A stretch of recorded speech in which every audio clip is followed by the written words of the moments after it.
Glucose या blood sugar को जानना बहुत ज़रूरी है और उसकी जर्नी भी उतनी ही इंटरेस्टिंग है कि आपने फूड कंज्यूम कर लिया, कुछ भी आपने खाना खाया, तो ग्लूकोज बनने के बाद में वो बॉडी में कहाँ पे गया, किस तरह से वो स्टोर हुआ और कैसे उसने एनर्जी में कन्वर्ट होकर के आपको फ्यूल दिया, ये सब हम एक बहुत ही सिंप्लीफाइड तरीके से, बहुत ही सरल भाषा में यहाँ पे समझेंगे।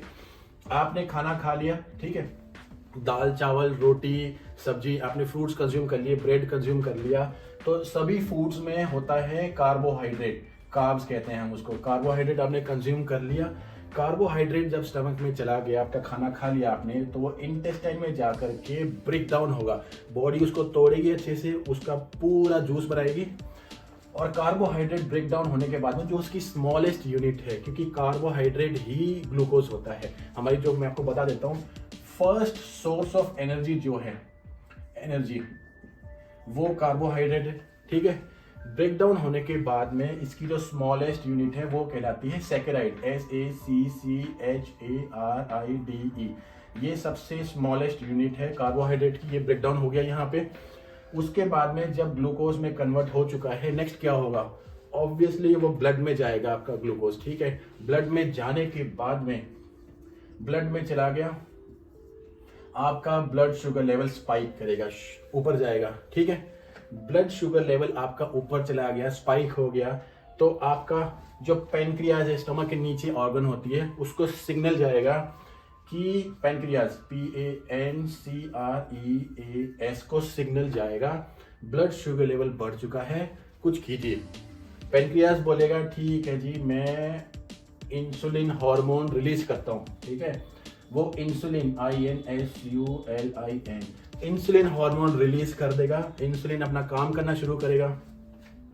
इंसुलिन क्या करेगा, वो ब्लड में जा करके ग्लूकोज को खींचना शुरू करेगा, ठीक है, उसको एक्सट्रैक्ट करेगा उसको, और सबसे पहले वो उसको भेजेगा सेल्स में, जहां पे इमीडिएट रिक्वायरमेंट है, कुछ ना कुछ आपकी एक्टिविटी चल रही है, फिजिकल मूवमेंट कर रहे हो, उस टाइम पे आपको एनर्जी की रिक्वायरमेंट जो है ब्लड सेल्स में, आपकी सेल्स जो हैं उसमें ग्लूकोज चला जाएगा। सेल्स में जाने के बाद में अब जो बचा हुआ ग्लूकोज है वो होगा बेसिकली स्टोर, दो जगह पे स्टोर होगा वो बॉडी में। सबसे पहले स्टोर होगा मसल्स में, मसल्स में स्टोर होगा, साथ के साथ में ही वो स्टोर होगा लीवर में। ये दो जगह पे ग्लूकोज स्टोर हो जाएगा, और इन स्टोरेज की भी अपनी कैपेसिटी है। जैसे है ना, अमेजोन का एक वेयर हाउस है, फ्लिपकार्ट का, सबका एक अलग अलग वेयर हाउस है, गोदाम है, जहाँ पे वो अपना माल स्टोर करते हैं और रिक्वायरमेंट के हिसाब से वो उसको डिस्पैच करते हैं। ऐसे ही है यहाँ पे, मसल्स में स्टोरेज आपका हो सकता है, डिपेंड करता है इंडिविजुअल टू इंडिविजुअल, लेकिन ये एक एवरेज मान के चलते हैं 500 ग्राम के आसपास, थोड़ा ऊपर नीचे इसके एवरेज है, 500 ग्राम स्टोर हो जाता है मसल्स में। और लीवर में स्टोर हो जाता है 100 ग्राम के आसपास, ग्लाइकोजन स्टोर हो जाता है, ठीक है। अभी मैं आपको वैसे बता देता हूं कि लीवर जो है, इसको इमरजेंसी फ्यूल भी कहा जाता है। इमरजेंसी फ्यूल वो हम शेयर करेंगे, आपसे शेयर करूंगा मैं, डिस्कस करेंगे आगे। मसल्स और लीवर में स्टोर हो गया ग्लूकोज, ठीक है। अब भी बच गया अगर ग्लूकोज, मान लो आपकी मसल्स पूरी सैचुरेट हो गई है, भर गई है, लीवर भी पूरा फुल्ली सैचुरेट हो गया, इसके बाद अगर आपका ग्लूकोज बचता है तो वो कन्वर्ट होता है फैट में, बचा हुआ ग्लूकोज फैट में कन्वर्ट हो जाएगा।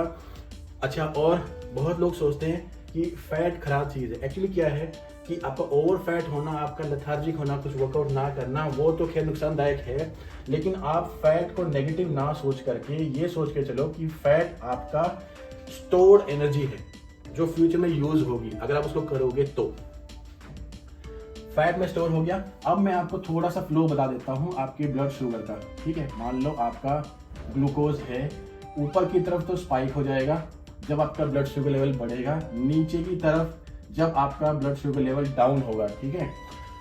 120 मिलीग्राम पर डेसीलीटर इसकी लिमिट है अपर साइड में, और लोअर साइड में इसकी लिमिट है 80 mg, बेसिकली 70 से 80 होता है, हम 80 मान के चलते हैं, और ये भी 120, 30, 40 हो सकता है। तो ये एक नॉर्मल लिमिट है कि आपका blood sugar level upper side में इतना है, लोअर साइड में इतना है। जब ब्लड शुगर लेवल यहाँ पे आपका स्पाइक हुआ, ये वाला, ठीक है, ये ब्लड शुगर लेवल जब आपका स्पाइक हुआ तो इंसुलिन ने अपना काम किया, उसने सेल्स में भेज दिया, उसने मसल्स में, लीवर में, उसके बाद में फैट में स्टोर कर दिया। ठीक है, अब अगर मान लो लोअर साइड में आपका ब्लड शुगर लेवल डाउन होता है, उस केस में भी पेनक्रियास का रोल बनता है। पेनक्रियास क्या करेगा कि ग्लूकागन नाम का दूसरा हार्मोन रिलीज करेगा। ये क्या करेगा, यहां से सीधा जाएगा लीवर के पास, और जैसे मैंने आपको पहले बताया था इमरजेंसी फंड, लीवर में स्टोर जो ग्लूकोज होता है वो इमरजेंसी फंड है। उस सिचुएशन में ग्लूकागन हार्मोन लीवर से ग्लूकोज को निकालेगा और पूरी बॉडी में स्प्रेड करेगा। अच्छा, मैं आपको बता देता हूँ, जो मसल्स का ग्लाइकोजन है, ठीक है, वो होगा सिर्फ और सिर्फ यूज मसल्स में, वो पूरी बॉडी में यूज नहीं होगा, सिर्फ मसल्स में यूज होगा, क्योंकि ये वाला ग्लूकोज जो है वो ब्लड स्ट्रीम में नहीं जाता है, ये मसल्स में ही स्टोर होता है, मसल्स में ही रहता है और मसल्स में ही यूटिलाइज होता है। ठीक है, लेकिन आपकी जो पूरी बॉडी है उसमें जो रिक्वायरमेंट पूरी होती है वो होती है लीवर की ग्लाइकोजन से। अब ये यूज कब होगा, सपोज आप सुबह उठते हो सो करके, ऑलरेडी आप फास्टेड स्टेट में होते हो, बॉडी में ग्लूकोज ऑलरेडी डिप्लीट है। ठीक है, आपने क्या डिसाइड किया कि मैं अब वर्कआउट के लिए जाता हूं, या मान लीजिए मैं रनिंग के लिए जा रहा हूं, उस टाइम पे जो आपको फ्यूल मिलेगा, क्योंकि एनर्जी तो चाहिए उस टाइम पे आपको, जो आपको फ्यूल मिलेगा उस टाइम पे वो मिलेगा लीवर से। ठीक है, यहां से रिलीज होगा आपका फ्यूल उस टाइम पे, क्योंकि मसल्स तो ऑलरेडी नाइट टाइम में पूरा डिप्लीट हो गया है आपका। ओवरनाइट आप कुछ खाना खाते नहीं हो, लेकिन बॉडी आपकी काम कर रही होती है, तो ग्लूकोज कंटिन्यूसली यूटिलाइज होते रहता है। सुबह फास्टेड स्टेट में यहाँ से आपका यूटिलाइज होगा फ्यूल।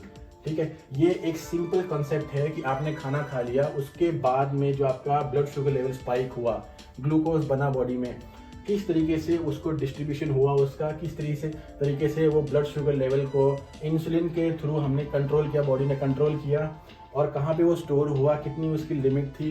ठीक है, और इमरजेंसी की सिचुएशन में कैसे दूसरे हार्मोन ग्लूकागन ने आपकी पूरी बॉडी को सप्लाई किया ग्लूकोज लीवर से। तो ये एक सिंपल कॉन्सेप्ट है। अब आप देखो आपकी बॉडी कितनी मिरेकलस है, आपको इमीडिएट एनर्जी की रिक्वायरमेंट है तो वो भी पूरी होती है आपकी, आपको इमरजेंसी में आपको रिक्वायरमेंट है वो भी आपकी पूरी होती है। आपको फ्यूचर में रिक्वायरमेंट है जब आपने बिल्कुल ही अपना क्या नाम है कैलोरी कंजम्पशन कम कर दिया है, तो यहाँ से फैट से आपका ब्रेकडाउन होकर के आपको एनर्जी मिलती है। तो फ्रेंड्स, ये एक सिंपल कॉन्सेप्ट था। आपको ये कैसा लगा आप मुझे कमेंट सेक्शन में जरूर बताना, और आप इसको लाइक, शेयर और सब्सक्राइब भी कर सकते हो। देखो, कॉन्सेप्ट बिल्कुल सिंपल है, हेल्थ इज वेल्थ। ठीक है, और हेल्थ इज वेल्थ कॉन्सेप्ट पे ही मैं फिटनेस पे, न्यूट्रिशन के ऊपर, माइंडसेट और लाइफस्टाइल के ऊपर वीडियोस बनाते रहता हूँ। So my only message is stay strong.